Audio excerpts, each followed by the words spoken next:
Lecture coranique, prières et invocations à Allah ont marqué la commémoration de la naissance du prophète Mahomet à la mosquée de la Riviera Golfe. En sa qualité de guide suprême de la religion musulmane en Côte d'Ivoire, le cheikh Ahmad Diakité a exhorté les fidèles à tourner le dos à la corruption et les a encouragés à respecter les mesures barrières. Sans discipline, rien de positif n'est possible, ni dans l'organisation des hommes, ni dans le règne animal, ni dans l'environnement dans lequel nous évoluons tous. En effet, la discipline est un vecteur fondamental de la construction de la foi en islam. Le ministre d'État, ministre de la Défense, Téné Birahima Ouattara, représentait le président de la République, El Hadj Alassane Ouattara. Il était accompagné par le ministre de la Sécurité, Vagondo Diomondé. Ce dernier a délivré le message du chef de l'État. Le président de la République, par ma voix, voudrait profiter du caractère solennel de cette cérémonie pour exhorter vivement tous les fidèles musulmans vivant sur toute l'étendue du territoire national ivoirien à s'inscrire résolument dans la noble et salutaire voie d'un islam de tolérance et d'acceptation des différences. Il en profite pour réaffirmer ses chaleureuses félicitations aux guides religieux pour leur inlassable effort de sensibilisation et d'éducation des fidèles musulmans à être ses modèles et les encourage à persévérer dans cette voie. Le Maolid 2021 a tourné autour du thème « La place de la discipline dans la construction d'une société équilibrée ». Cette célébration de la naissance du prophète Mahomet a été l'occasion pour les fidèles musulmans de prier pour la paix et la cohésion dans le pays.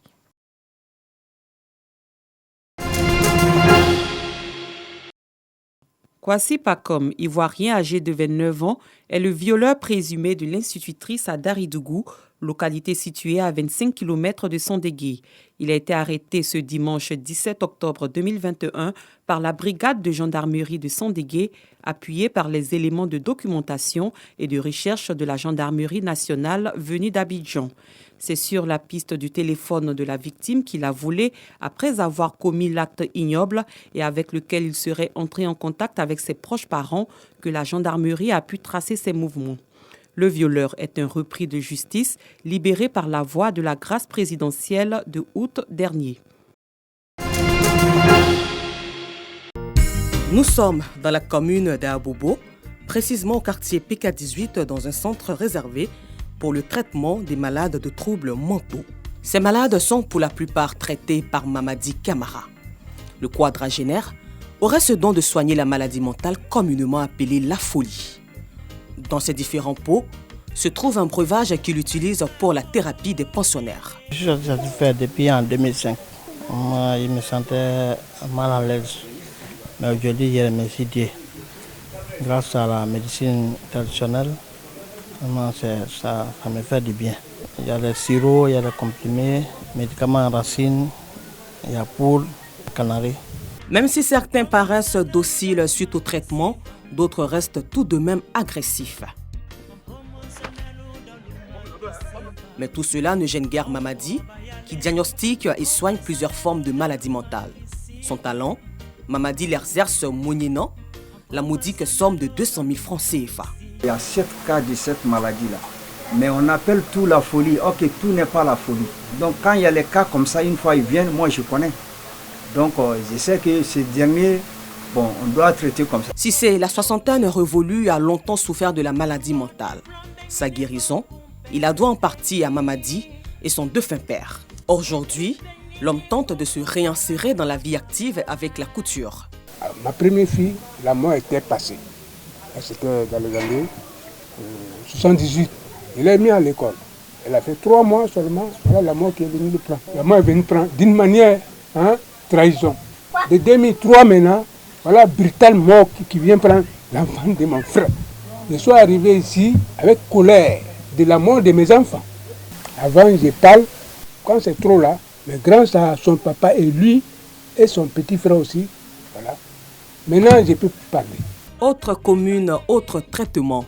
Ici à Port-Boué, Précisément au quartier Gonzagueville, dans ce camp de prière, le responsable dit s'appuyer que sur la prière pour la guérison des malades mentaux. Il y en a qui sont frappés de folie à cause de l'excès de drogue. Il y en a à partir des problèmes spirituels. N'étant pas médecin, je ne veux pas m'hasarder sur des choses qui ne sont pas vraies. C'est par les témoignages qu'à Benjerville, on indique le chemin du camp de prière. Nous les recevons, il n'y a que par la prière seulement.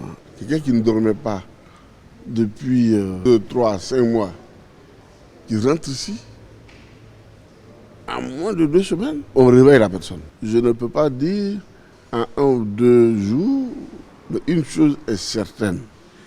Aucun malade, aucun fou ne sort d'ici avec ce mal. Pour moi, c'était notre cas. Parce que pour moi, là, il montait sur les toits. En fait, je ne me rappelle pas trop des choses, mais c'est ce qu'on m'a dit réellement. Aujourd'hui, ça va parfaitement. Et c'est ici que j'ai pu commencer les cours. Et cette année, il y a eu le bac. Je venais d'accoucher d'un bébé d'1 mois. Dieu m'a fait grâce, passé 1 semaine, j'étais déjà guérie. J'ai demandé après le bébé. Toujours dans le district autonome d'Abidjan, à l'hôpital psychiatrique de Benjerville, pour la journée mondiale de la santé mentale célébrée chaque 10 octobre. Parmi les exposants présents, l'imam Chérif Moussa, président de l'ONG, le Coran guéri, donne des astuces pour guérir de la maladie mentale. Nous sommes exorcistes islamiques. Nous faisons des prières pour ceux qui ont des problèmes mentaux. Nous plaçons des ventouses au niveau du corps de la personne. On rase la personne et on place les ventouses. Docteur Diomandé Amadou, premier responsable de cet établissement sanitaire, donne la définition de la maladie mentale. La maladie mentale, c'est un trouble de la communication.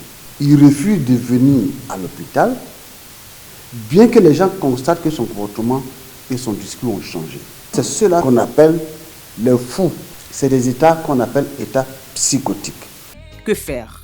C'est de se rendre dans un centre médical, voir un psychiatre. Il y a 3 types de traitements. Il y a le médicament, il y a la psychothérapie, des entretiens qui vont faire référence à sa personnalité, à ses tendances. Et puis après, il y a la prise en charge sociale, la réinsertion sociale.